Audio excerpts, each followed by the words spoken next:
அன்பிற்கினிய சகோதர சகோதரிகளே, அஸ்ஸலாமு அலைக்கும் வரஹ்மத்துல்லாஹி வபரகாத்துஹு. புனிதமிக்க ரமலானுடைய மாதத்தின் முதலாவது நோன்பை நோற்றவர்களாக நாம் அத்தனை பேரும் இந்த தருணத்தை அடைந்திருக்கக்கூடிய சந்தர்ப்பத்திலே, ரமலான் முழுவதும் நபிகள் நாயகம் ஸல்லல்லாஹு அலைஹி வஸல்லம் அவர்கள் வாழ்நாளில் நாம் பேணி பயன்படுத்துவதற்காக கற்றுத்தந்த அழகிய ஆதாரபூர்வமான துஆக்களை நாம் கற்றுக்கொள்ள இருக்கிறோம்.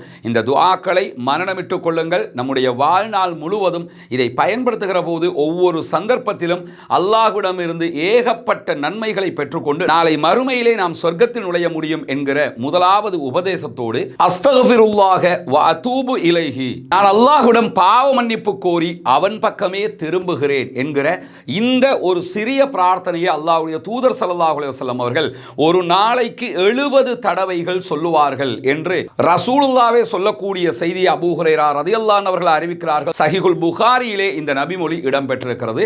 அஸ்தக்ஃபிருல்லாஹ வ அதூபு இலைஹி என்கிற இந்த சிறிய பிரார்த்தனையை ஒவ்வொரு நாளும் 70 தடவைகள் ஓதி வாருங்கள்.